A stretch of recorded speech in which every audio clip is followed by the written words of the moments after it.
Good evening, everyone, and welcome to the Socialist Action Forum. Bienvenue à tout le monde à cette réunion publique. We recognize that this event is being held on traditional indigenous land of the Mississaugas of the New Credit, of the Wendat and Haudenosaunee people here in Tacarento, and online across Turtle Island. Well, I'll introduce myself. My name is Barry Weisletter. I'm the Federal Secretary of Socialist Action, Ligue pour l'Action Socialiste. And I'll be chairing, and we look forward to your participation in this event as we go from the speaker to an exchange of questions and comments. On February the 20th, police in Montreal jailed the prominent Canadian journalist and activist Yves Engler. The reason? He criticized a pro-Israel commentator on X. Hate that name, X. Engler, who was released after spending 5 days behind bars, is a lifetime opponent of Israeli apartheid and supporter of Palestinian rights. As a student at Concordia University in 2002, he was suspended for his role in a protest against the visit by Benjamin Netanyahu, remember him, then a former Israeli prime minister, now a fugitive from international law. The protest resulted in confrontations with pro-Israel visitors and some property damage. Netanyahu responded by accusing Engler and his fellow students of supporting terrorism. Yves has personally confronted Prime Minister Justin Trudeau, Foreign Minister Mélanie Joly, and other government minister Pascal Saint-Onge, and Jeremy Levi, the anti-Palestinian mayor of a Montreal suburb. Engler has written 13 books, is it 13? Going on 14, on Canadian history and foreign policy, including Canada and Israel Building Apartheid, published in 2010, which is, thank goodness, available at the table there, and it can be your copy can be autographed. Engler was arrested by police for commenting on the propaganda of Dahlia Kurtz. Engler had criticized Kurtz's anti-Palestinian writings, including her calls to deport Palestine solidarity activists.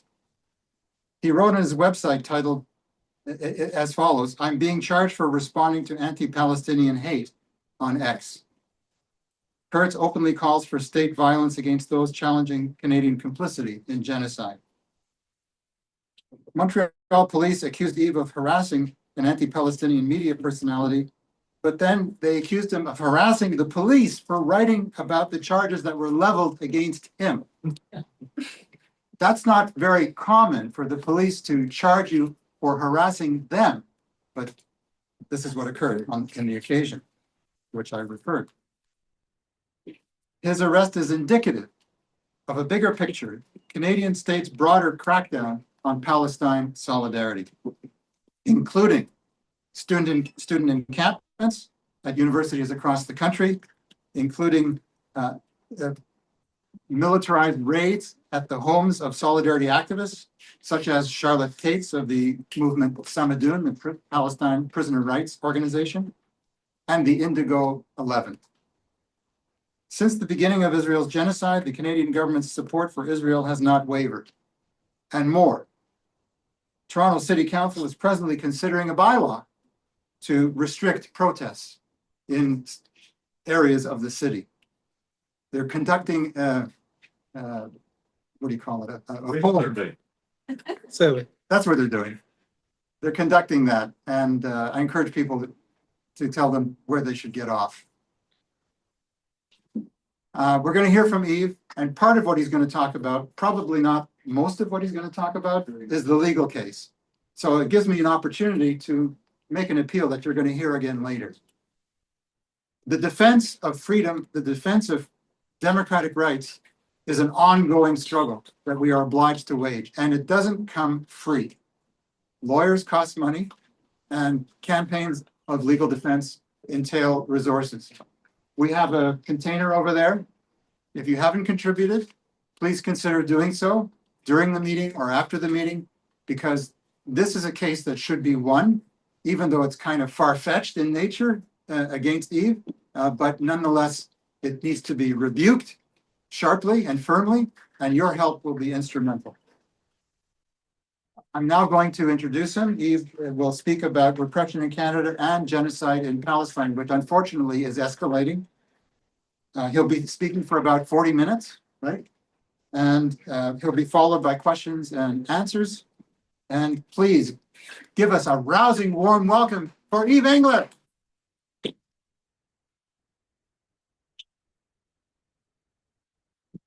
Thanks, Barry. Thanks everyone for coming out. I have to say, what brought me here to Toronto today is actually tomorrow's demo. And I think that this demo tomorrow is very important in the context, obviously, of the restarting of the horrors that we saw for 16 months. Over 200 children killed in the past 3 or 4 days in Gaza, multiple hundreds more innocent people killed, but also in the Canadian context, right, where we have this new prime minister and we have an election to show that we are, the demonstrations are strong, the mobilization is strong. I think is particularly important in this context. We're seeing some indication that Liberal MPs are trying to speak out a bit more. We have Nate Erskine-Smith here, who's in the cabinet, I believe, still, who's posted not a good statement, but certainly better than we're seeing other cabinet ministers. And so we're seeing, and obviously like Alexandre Boris, NDP MP, showed up on Tuesday at the emergency rally at the consulate in the U.S. consulate in Montreal. So I think they understand that the media portrays things in one way that most people, oppose to the people protesting the genocide, but in fact, most Canadians, of course, are either hostile to what Israel's doing or at minimum uncomfortable. And anyway, so I think it's really important for us to really get during this election period and specifically tomorrow to come out, everyone come out for the demonstration. So what I'm basically planning to talk, and I guess I'll start off a little bit with my personal experience. So about a month ago, I was called by a police investigator to tell me that they wanted me to come into the station the next day because I had, according to her, harassed Dalia Kurtz. Dalia Kurtz, people don't know, is this really aggressively anti-Palestinian social media influencer. She apparently she's had some corporate media background. I only became aware of her about a year ago on X. That's my only personal interaction with her is on X, and basically responding to her racism, her promotion of violence. She's off on the pretty extreme end of the Zionist world. For instance, 3 months ago, there was a rally. Some neo-Nazis in Hamilton had a rally with a mass deportations now. And Dalia Kurtz is posting in favor of this. So she's off on, even within the Zionist movement, off into the kind of fringe, hardline kind of world. So I posted her. I've never messaged her. I've never talked to her. I've never seen her in person. I don't follow her on X even. It's just that it comes into my feed and I respond, right? And I respond snarkily. I respond hard hitting politically. No threats of any sort whatsoever. Basically, the police opened up the file in the summertime. So on July 5th, Dalia Kurtz quote tweets me from a few days before and says this thing about you were harassing me, stop harassing me. This is your last warning. She says this, which at this point, I think she's preparing the terrain for a legal battle. Okay. She doesn't block me on X. There's a simple function to just say, if you don't want me to respond to your statements on X, you can just block me. Simple as that. Okay. She chooses not to do that. So she's setting the train. Now the Montreal police open the file and then decide it doesn't warrant charges. Then in mid-December, the law firm of Neil Oberman, who's a conservative candidate in Montreal, going up against Anthony Housefather, painting Anthony Housefather as not sufficiently pro genocide. If anybody knows who Anthony Housefather is, they know that that's pretty extreme. and so Oberman gets involved, and then the police open the file back up, and then 2 months later decide to charge me. And now I of course start which was a mistake. I respond to the police officer by like you're joking here, right? Like I argue like as if there's like a sort of moral thing. You shouldn't do that. That's a mistake. But anyways, that's a little aside. And then my lawyer calls the police officer, and they're trying to put in. They want conditions that say I can't mention Delikerts. Okay, and basically, effectively, I can't mention the case. So they tell the lawyer that right away.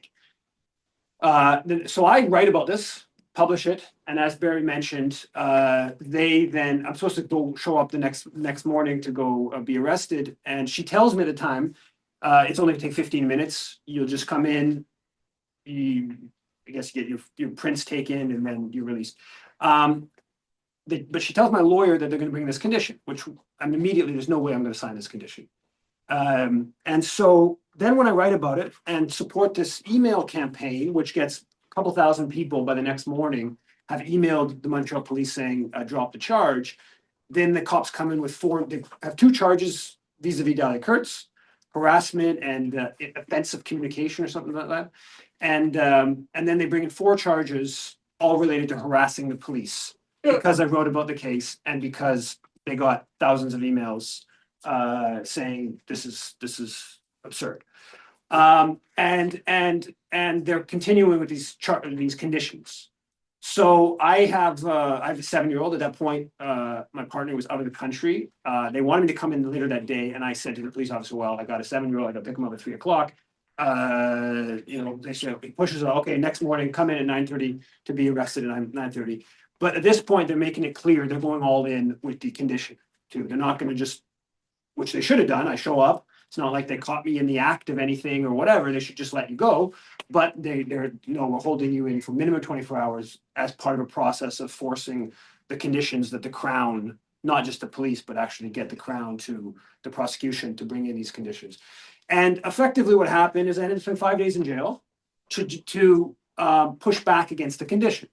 Nothing's actually happened with the charges, just to win. And we did win, and this was a small victory for freedom of expression and for Palestine campaigning.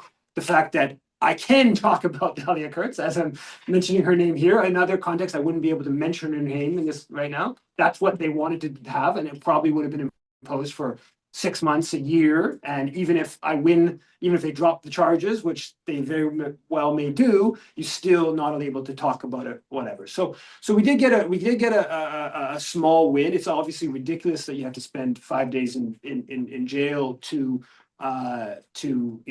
defeat this condition. I have to also say that the judge didn't even listen to the my lawyer's argument against the condition. As the Crown just made the case for the condition, it became totally crystal clear that this was an infringement on freedom of expression.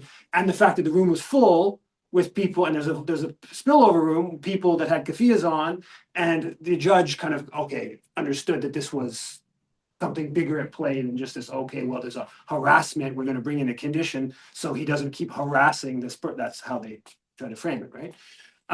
So they dropped it. That was good. I have a condition, or I have multiple conditions, but the condition which I was willing to agree to right away, which is that I won't respond to her Delikerts' racist post on X. So I had to immediately, I blocked Delikerts myself. She should have blocked me a long time ago if she actually wanted to stop my ability to respond. So I can't mention her, and or I can't respond to her. But that was a condition that it's not particularly important.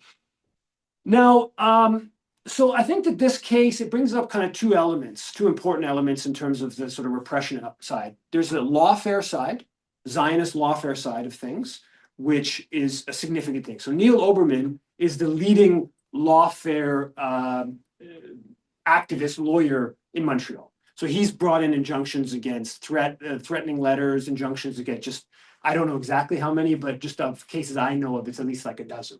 So he's the lawyer who brought the injunction against the encampment at McGill University. In that case, it ended up being a big mess. because he went for this really broad injunction that would have basically banned demonstrations in most of downtown Montreal, not just on Palestine, near near about 100 meters within any McGill building on demonstration of any sort, and McGill has buildings all across downtown Montreal. So he lost that. It ended up being a boon for the encampment. But he sued Concordia, he's gone after the mayor of Montreal, he's gone after the police chief of Montreal, he's gone after the McGill Students Union, has 2 outstanding against the McGill Student Union. A number of them have been successful.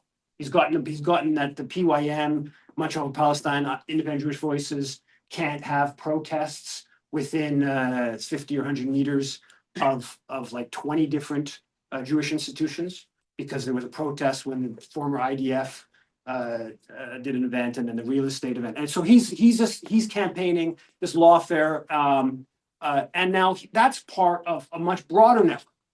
The Canadian Jewish News had a story about a week ago, and about this network of what the subheadline was: CJA's new legal task force is suing the federal government, universities, and school boards to, quote, make people behave. They say in the story, the title was more than 550 anti-Semitism cases, legal battles. So CJA's coordinating a whole bunch of lawyers. This is Toronto specific, that they mostly talked about the story. A whole bunch of lawyers who are working pro bono, but CJA's, I guess, coordinating the whole thing.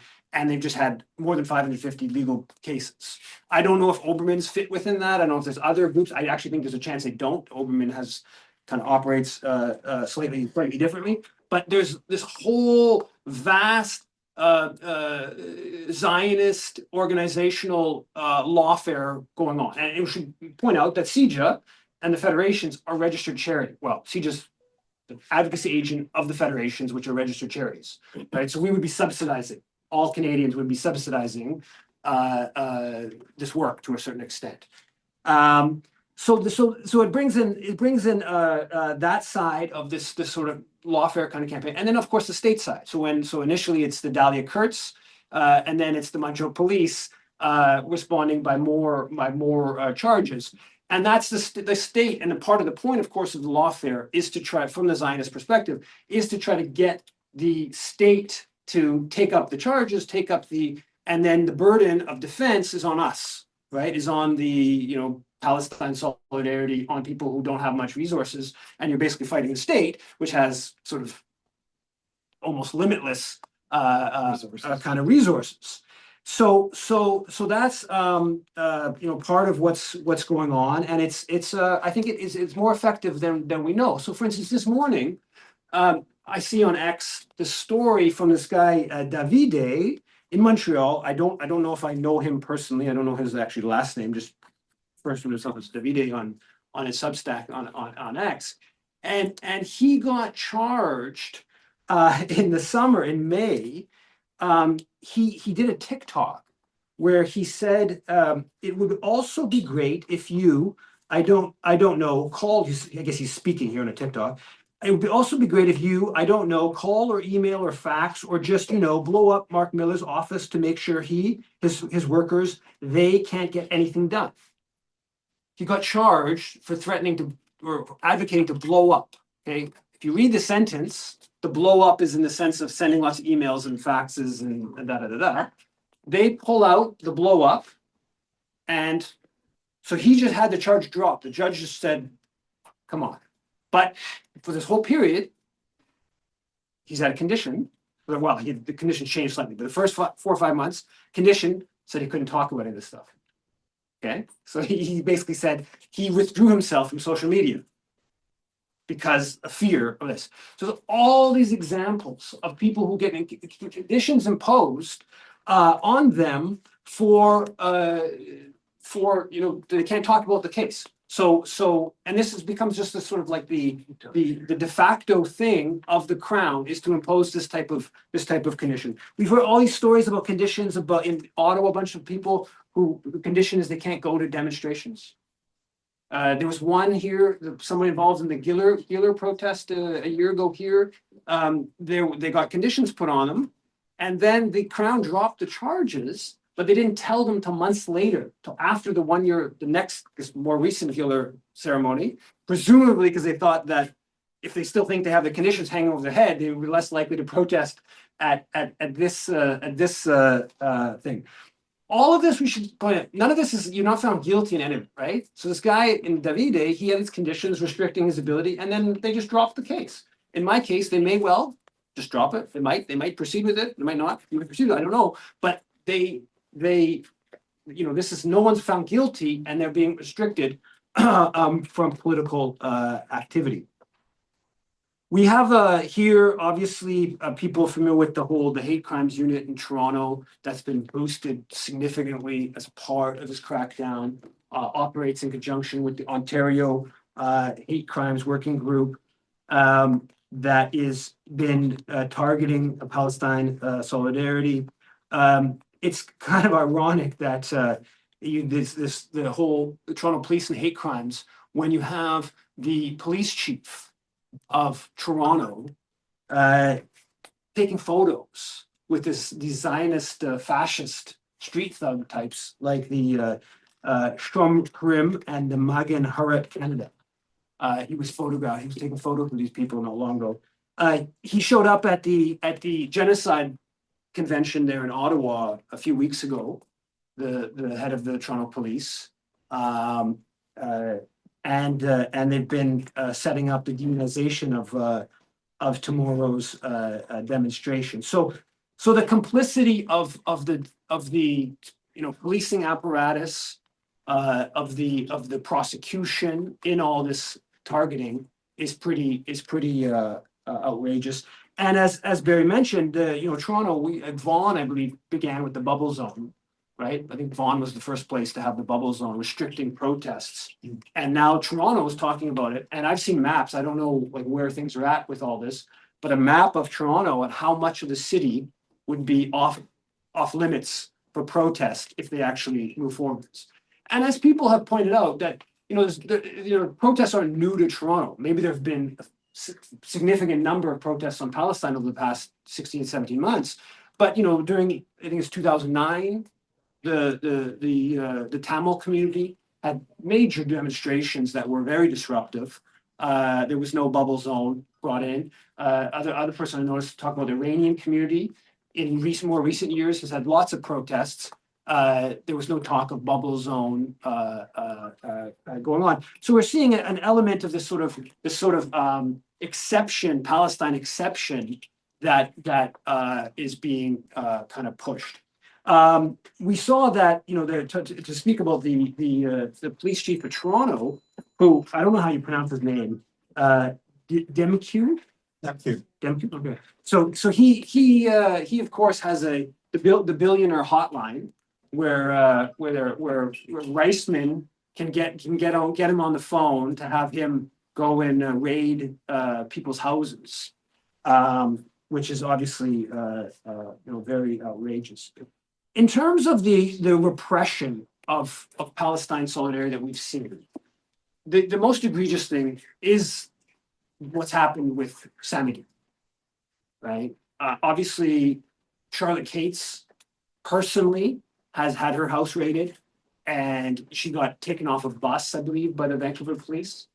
And basically, Samidou, Palestinian Political Prisoners Network, is a grassroots organization opposing, in solidarity with Palestinian political prisoners and opposing Canada's complicity in genocide.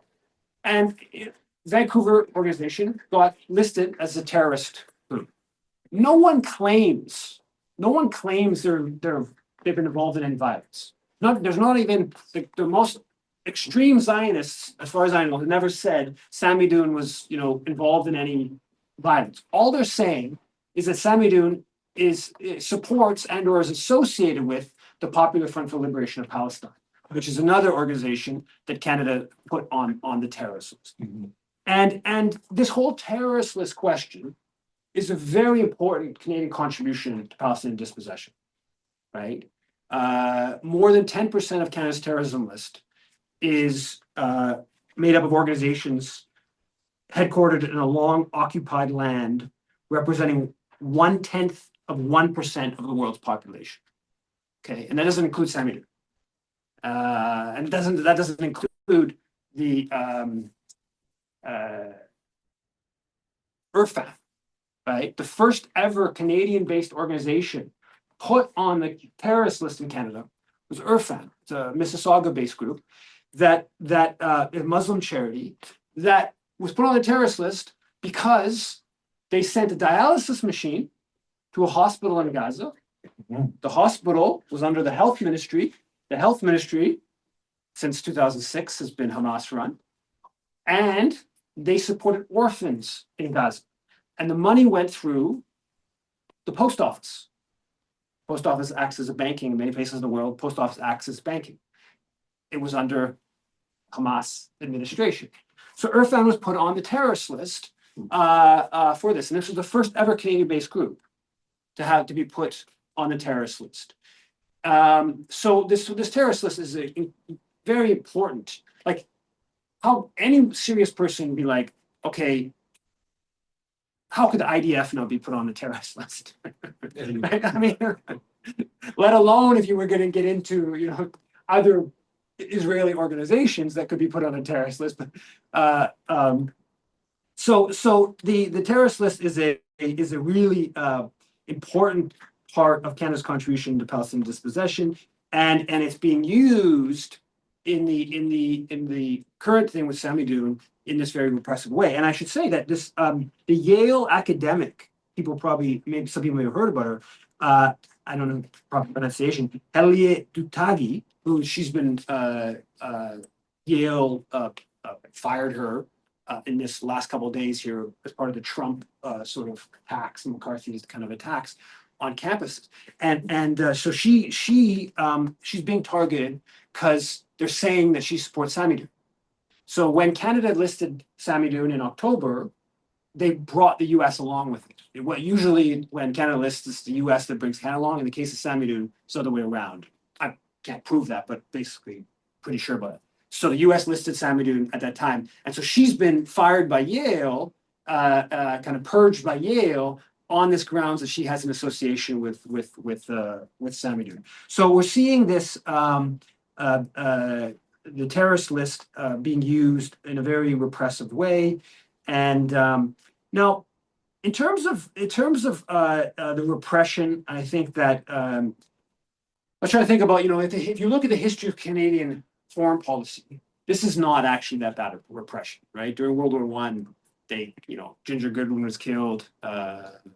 Anti-conscription people in Quebec City, was it 4 or 5 that were gunned down by security forces? Thousands and thousands of people were put in jail. Hundreds and hundreds of publications were banned. Post office, they went through everyone's mail, and all kinds. So there's a whole history, and World War II, even during the Korean War. If you look what happened to the Canadian Peace Congress during the Korean War in the early 1950s, they firebombed Endicott, the head of the Peace Congress's house, during a meeting. Right, he was, and External Minister Pearson was calling on people to sabotage the organization. So there's a history of repression. Now, what's I think a little bit different here is that Canada was at war during World War II, Korean War. Right. In this case, Canada's not at war. So I was trying to think of what the analogy is. Maybe the analogy is the Pro-Func. I don't know if people are familiar with the Pro-Func, the prominent functionaries of the Communist Party, which was a plan from the I think 50 to sometime in the 80s, where they had lists of all thousands. I don't know, full name. Tommy Douglas ends up on the list and people like that. But it's mostly sort of left activists on a list that if there's a crisis, that RCMP would just round them all up and intern them, basically. And people were put, as the CBC reported on this is 12, 13 years ago, people were put on that list just for opposing nuclear weapons. Right? Canada never had nuclear weapons, so that would say the sort of type of an analogy historically, where because you're protesting nuclear weapons, which the U.S. is, you're essentially putting U.S. nuclear weapons, that there would be that level of repression. But I do think what we're seeing today on Palestine is quite peculiar in terms of the fact, again, Canada's not at war. This is about a foreign state, and the repression of that. Another side, I wrote about this after being released, and I should say one of the things in prison, I got very lucky because the first night I got to the jail cell, I found this little pencil on a table. And at that point, I didn't know that I had a huge score, but it was like a really big score because it's not easy to get a pencil. So I had a pencil, I was able to write for most of the 4 days I was in the main jail. You had paper? And the paper was a really big issue they give you a brown bag that for your stuff, your pants and whatever things that they took from you to put in. And I had big part of getting paper was I had to rip up my own brown paper bag to write on it. But the real issue was trying to, they of course wouldn't, they don't offer you a sharp. So the real issue was trying to figure that out myself and trying to, but yeah, anyway, so I wrote. And one of the articles I wrote was about the history of the repression of Palestine solidarity as a contribution to Zionism, to supporting Israel. And so if you look at it, there's the history of this, right? I talked about an example 10 years ago where a friend of mine in Montreal, a couple of friends of mine in Montreal, targeted by CSIS. You go back into the 90s, Palestinian Canadians who opposed Oslo were being investigated, right? And there's this whole intelligence sharing relationship between Canadian intelligence agencies and Israeli intelligence agencies. Snowden reports on this a bit, but there's a number of books that talk about this historically. Canada spying the communications security establishment, using very different type of technology than today. That Arafat's name was always on the list of people that they were keeping tabs on to then pass the information on either to the NSA or off to the Israelis. So there's a long history. There's also this long history of Israel assassinating people using Canadian passports. And this is considered to have been basically the relationship between CSIS and Mossad playing out. And there's the infamous one in '73 in Oslo, where the Israelis mistaken, they just assassinate some Arab guy, thinking it was whoever they claim they legitimate target. That didn't get much. That was on a Canadian passport. The example that got a lot of attention is in '97 in Jordan, where they poison Khalil Mashal of Hamas, and the Israeli agents get captured, and they're forced to provide an antidote to the poison, and this is all done on Canadian passports, and it becomes a bit of an issue. The Canadian government, once it becomes public, the Canadian government has to act like they this is wrong. But they do everything they can to kind of keep the relationship going. So there's this long history of connections between intelligence sharing between Canadian and Israeli intelligence, and including this whole quiet, you give us information, we turn a blind eye to you using Canadian passports to assassinate people internationally. So that's one Canadian contribution to Zionism, but there's a lot of them, right? And Zionism in Canada doesn't begin as a Jewish movement; it begins as a Christian movement. So at the time of Confederation, the main Zionist is a man by the name of Henry Wentworth Monk, who calls for a dominion of Israel. Just like Canada at that point was a dominion of the British Empire, a Jewish homeland in the Middle East that's connected to the British Empire. And he campaigns on this. He comes up with an idea what effectively becomes the Jewish National Fund in later years, a fund that raises money internationally to colonize Palestine. There are Canadians who fight to conquer in 1917. So Charles McPherson Nobel, who is a Canadian general who takes control of German West Africa during World War I. He becomes the governor, essentially. He subsequently, in 1917, at the start of 1917, he leads two campaigns to try to conquer Gaza. They're both unsuccessful. about 400 Canadians are part of Allenby's successful conquering later in 1917. So there's a Canada endorses the Balfour Declaration, both, materially in that sense, but also because officially Canadian foreign policy is British foreign policy. So there's books talking about Canada's endorsement of the Balfour Declaration. On just in parentheses, people saw this campaign about Balfour Beach in Georgina, which is about an hour north of here, to have this Balfour Beach renamed because of its, Balfour, of course, this imperialist that apparently the mayor is against it. This small little town. I don't know where that's going to go. Before the past 16 or 17 months, the most important Canadian contribution to Palestinian dispossession was the United Nations Special Committee on Palestine and the whole partition plan in 1947 at the UN. So the British put their mandate to the UN to come up with a solution to the what to do around Palestine. And Canada plays a really important role diplomatically in pushing the Zionist cause. Specifically Lester Pearson, who at that point, he's a top external affairs official, later, of course, becomes external minister and then prime minister. He pushes the Zionist cause at the first committee, the body that creates the United Nations Special Committee on Palestine. And then a Canadian Supreme Court Justice Ivan C. Rand is considered to be the lead architect. They go, a whole body of international figures go to Palestine to come up with a solution. From a Palestinian perspective, this makes no sense. Why these people from Ottawa and Czech Republic or wherever are coming there to come up with a solution to, give us independence? And but he pushes this partition plan that gives the Zionist movement 55% historic Palestine, even though the Jewish community is less than a third, even though they own less than 7% of land.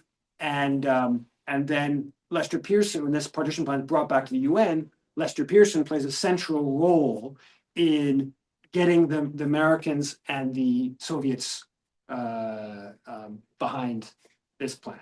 It's like Pearson gets celebrated on the front page of the New York Times and stuff like that for his role diplomatically. So that's Canada's contribution, the long historical contribution to Zionism that Canada has. And I would say after the UK and the US, it varies at each different moment, but Canada's been central, probably the next major supporter of Zionism. Now, to bring it up to today, I'm of the opinion, I've endorsed the boycott, divestment, sanctions movement, and I fully support the aims of a movement like that. But I'm of the opinion that something that was much more, much less, I don't know, we call it hard-hitting or seemingly radical would be a major step forward. So if we just could force the Canadian government to uphold its own laws on this question, it would be a major step forward for Palestinian liberation. Or to frame it in a slightly different way, if we treated Israel as we treat like a historic right-wing US ally in the region, like let's say a country like Colombia, maybe before last couple of years, if we treated Israel like that, that would be a huge step forward. Because the reality is there's just so many different ways in which Israel is given complete impunity to violate Canadian law. And it's a totally unique kind of relationship. So for instance, there's all these Canadians fighting in the Israeli military, right? Well, we have the War Crimes and Crimes Against Humanity Act. Never, total refusal to investigate any of these Canadians who've been fighting in Gaza recently. It's very hard to believe that you're fighting in Gaza and that you have not committed war crimes. That's very hard to believe. Also, we have the Foreign Enlistment Act, right? Which says it's illegal to induce Canadians to join another country's military or to support another country's military. There's an organization here, Sarel, but 150 volunteers. There was the most common ad when there was a physical paper of the Canadian Jewish News. The most common ad in the paper was for Sarel, and they bring about 150 Canadians every year to volunteer on Israeli military bases, and they do, according to the IDF, they do functions that would civilian functions that soldiers would do otherwise. They clean tanks, they do all kinds of stuff around the base. So there was a whole case brought forward against Sarel for violation of the Foreign Enlistment Act, and the police won't touch it. So there was a private prosecution brought forward. A justice of the peace here in Toronto accepted that there was enough evidence to move this case forward for violation of the Foreign Enlistment Act. The prosecution service took over the case, threw the case out, just dropped it. So they were forced by the justice of the peace for the process to move forward, and then just drew it aside. There's previous to that kind of flows out of this other case that go back in 2020, where we brought a whole bunch of evidence of groups inducing Canadians to join the Israeli military, to enlist in the Israeli military. And the Justice Minister Lametti at the time, this has nothing to do with me, it's a police matter. We bring the evidence to the police refuse to do anything on it, et cetera, et cetera. There's a school here in Toronto where, according to a parent, 25% of the class joins the Israeli military. 25% of the boys' stream joins the Israeli military. There's not a possibility that school is not engaged in inducing children, teenagers, to join the Israeli military. Of course they are. And they do it in all kinds of different ways. And this should all be in violation of Canada's Foreign Enlistment Act. But there's nothing. Total impunity. Total refusal to take that seriously. If you look at the arms trade, right? The fact that Canada's still selling weapons. Okay, companies are still selling weapons to Israel. Yeah, after the campaigning, there's a pause in new permits that Melanie Joly announced. We don't know for sure if that's even true, but let's presume what they're saying is true. All the bulk of the Canadian weapons that are through the Defense Production Sharing Arrangement selling through the US, it's not part of those permits, right? But according to Canada's law, you can't sell weapons to countries involved in significant human rights abuses. The idea that Israel's not involved in significant human rights abuses is beyond ridiculous. The question of the charities. This is a huge area. This is a huge area where you bring both of these questions of the unique treatment of Israel and Canadian law, or in this case, Canada Revenue Agency regulations. It's about $500 million every year that's raised by registered charities in this country for projects in Israel. Okay? It's a huge sum of money, right? The Canadian Jewish News had an advertisement a couple of days ago where it's a tax firm saying that they can get up to 90% of donations to charities. They can figure out tax schemes, specifically this flow-through share, which I don't understand. That's to do with the Canadian mining sector. So if you have a very high income and you know how to play the game tax-wise, you can get up to 90% covered of your donations to charities. So that's in other words, okay, Heather Reisman and Jerry Schwartz have given about $200 million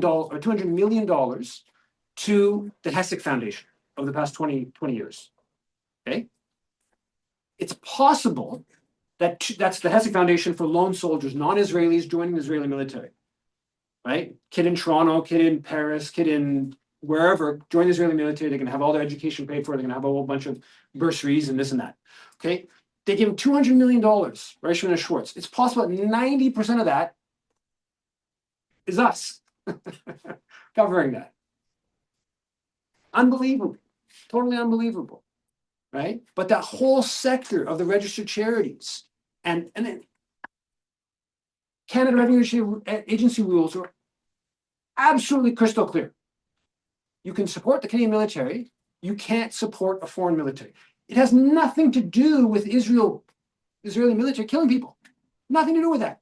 It's just a simple nationalistic Canadian state saying, well, the military is central to a state, and so we can subsidize our military, but we're not going to subsidize other countries' military. That's it. Nothing to do with moral question on killing Palestinian babies. Okay? How could you argue that the Hessig Foundation is not supporting another country's military? I mean, it's like former IDF people who are all aboard, and this. I mean, it's like obviously it's supporting another country's military. The CRA won't act. Racist organizations that supporting racist organizations violate CRA rules. Supporting municipalities, other countries' municipalities, other country government agencies violate CRA rules. There's a whole bunch of Canadian charities support Israeli municipalities, and then the West Bank, right? The supporting settlements contravene CRA rules. There's dozens of Canadian registered charities that are violating CRA rules in different ways vis-a-vis Israel. And the CRA, we had a big victory with the JNF, right? That was a big victory, and then 2 others. But there's a whole slew more, and the JNF victory took like literally decades, So that's another area where just upholding Canadian law is like a big step forward in terms of ending Canadian complicity in Palestinian dispossession. So, and just another thing, I probably should have mentioned this with regards the just in a sign of like the completely peculiar relationship to Israel that's just outside of bounds of any other Canadian foreign policy is the pizza party, right? The great pizza party that our ambassador held for Canadians fighting in the Israeli military. Imagine in January 2020, our ambassador held a pizza party for all the Canadians at the embassy, for all the Canadians fighting in the Israeli military. Like, leave aside the killing of Palestinians. Why would a Canadian ambassador hold a pizza party for Canadians fighting in any other country's military? Does the Canadian ambassador in Paris, what does that have to do with the Canadian ambassador? This is the stuff. This is that unique stuff. And now, what happens when your ambassador does that? Deborah Lyons. What does she become? She becomes the special envoy to promote Israel's Holocaust, or what they call the special envoy to combat anti-Semitism and Holocaust remembrance, right? In practice, of course, she's just a Canadian government paid activist in support of Israel's slaughter in Gaza. That's what she's been doing for the past 16 months. And one of them wasn't enough. One of these special people, we're going to have to add Housefather. We need to give Housefather a second special envoy. You had to have another special envoy. I think it's Jewish community relations is what he gets, the term, right? All of these resources that are being put just as at the anti-Semitism conference, that the chief of police of Toronto was at, which is just basically how can we figure out ways of supporting killing more Palestinians, right? Whole bunch more money is put into groups like Hillel, right? Hillel like explicitly excludes Jewish students who don't support Israel like that. They're open about it, right? If you support BDS, you're not allowed to be part of Hillel. And our government is funding this organization as part of, allegedly combating anti-Semitism. But of course, it's about promoting genocide. It's about promoting apartheid.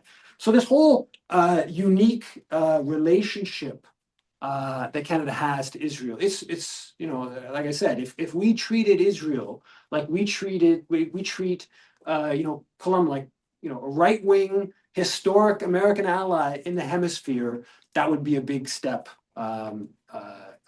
forward in terms of lessening Canada's contribution to Palestinian dispossession. Now, on the McCarthyism, on the attacks, the new McCarthyism, as it's been called, attacks against Palestine solidarity we've seen. I think the obviously they need to be resisted. I think that not just resisted, they offer some opportunities to widen the tent. I don't know if people saw today Robin Urbach in the Globe and Mail. People, you've heard she's with the National Post, serious, pro-Israel supporter. She has a column about the Columbia student Mahmoud Khalil, saying that basically this is the actions of Trump are the actions of China or Iran or Russia. This is not right, and this is somebody who's a staunch Zionist. So even within pretty pro-Israel circles, there's a certain degree of discomfort with some of the authoritarian kind of actions, and we strategically need to tap into that in terms of broadening the tent in opposing. But I think that the other side to it that we need to sort of I guess take heart from is that it's a reaction. It's a reaction to the fact that there's in the history of Canadian foreign policy, there's no movement I'm familiar with as big or sustained in terms of opposing Canada's complicity in international crimes than what we've seen over the past 16 months. Exactly. Right? There is no other example of it. And we should take heart in that. The state, is responding to that, and different, Zionist forces are responding to that in their repressive ways. But the fact that it's been taking place. Now, what do we need to do to escalate things, to get some more significant victories? Like I said, there's this demonstration tomorrow. There's many more and more organizations campaigning on these issues. All that I do really believe that the Liberals understand and the NDP understands that what the media portrays is not where most people are at. Most people are very uncomfortable with what's going on. And the more they know about Canada's complicity in Israel's crimes, obviously the more they know about Israel's crimes, the more hostile and uncomfortable they are, but also Canada's complicity in that. And I think that we're going to see a situation during this election period where you have certainly NDP and more liberal candidates trying to position themselves as on behalf of or against genocide or critical of Israel or whatever. And that's in part because of the activism and the work that's been doing. So we need to do more of it and keep campaigning. And I'll leave it at that. Thank you very much.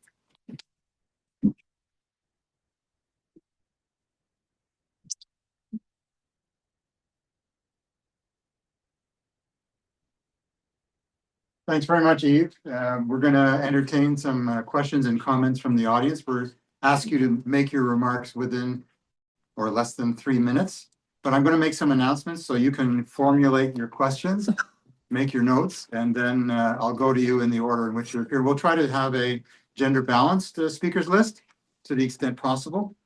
Some announcements. Well, Yves has mentioned the demonstration that will take place tomorrow. And it's Al-Quds Day, that's Jerusalem Day for Palestinians, for the Arab and Muslim communities. And it will be marked with a rally that starts at 361 University Avenue at 3 o'clock. 361 University Avenue, that's across from the US Embassy, south of Dundas on University. We invite you to come early. Socialist Action will be there at 2 o'clock. With a display table and banners and stuff that you can support or just be there for the start of the event. I believe there will be a march after the rally, but I'm not sure exactly where it will go. A week later, approximately, is Palestine Land Day. This is a very important occasion on the Solidarity calendar.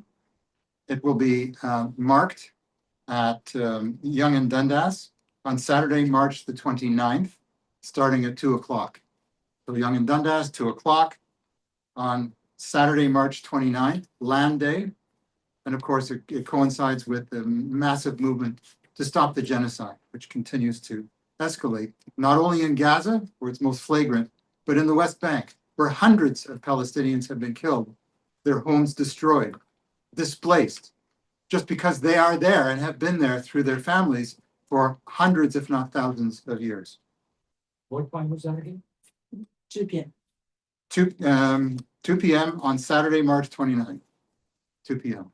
And Socialist Action will be there earlier. We invite you to come early and support efforts to disseminate literature and sell some of these great buttons that you see at the table. Also, I invite you to visit the table and buy lots of literature, particularly the books that Yves has brought from Montreal, and I think he'll graciously autograph the books, so kindly consider doing that. I made an appeal earlier, but there were not so many people in the room when I did. A legal defense campaign costs money.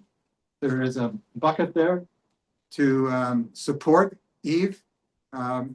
We have to have the backs of our activists who are putting it all on the line and who are targets, not only of the Zionists, but of the Canadian state and the political establishment.